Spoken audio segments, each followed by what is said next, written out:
Le festival Cinémasio en fait est né de la volonté de mettre en lumière les artistes, les talents, les cinéastes asio-descendants du cinéma français. Pour cette première édition, on a programmé un panorama des productions récentes et il y a 5 films forts qui ont été produits l'année dernière et qui sont vraiment formidables et qui couvrent une aire géographique d'origine assez importante. Donc du Sri Lanka avec Lito Jaffna et puis Koya Kamura qui est d'origine japonaise, qui a fait un film en Corée.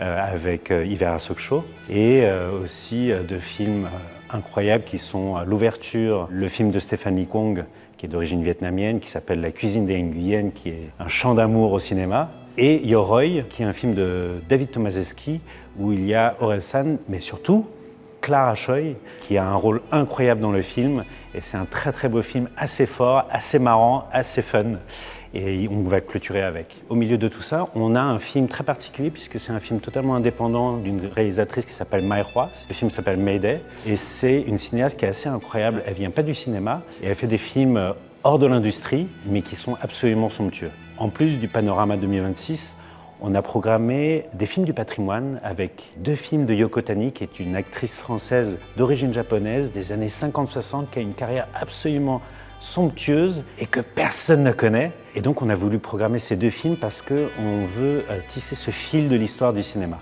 Et donc en plus, on va avoir un temps fort avec David Chou, cinéaste français d'origine cambodgienne qui vit aujourd'hui à Phnom Penh, et il vient pour le festival, il sera là tous les jours, à toutes les séances, pour nous montrer Retour à Séoul et surtout pour nous faire une plongée dans son art, son écriture, son cinéma, dans une masterclass exceptionnelle. Avec ces différents programmes, on a voulu créer un espace dans le festival pour montrer en fait les nouveaux talents. Et donc on a créé une compétition de films avec 2 catégories, la catégorie court-métrage et la catégorie diaspora, je reviendrai dessus. La catégorie court-métrage, il s'agit vraiment de montrer en fait la création asio-descendante dans le format court. Et la catégorie diaspora, c'est une catégorie où nous voulons montrer en fait les petites histoires de l'immigration asio-descendante, et donc ce sont évidemment plus des formes documentaires, où finalement l'essence sociologique est presque plus importante que le langage cinématographique,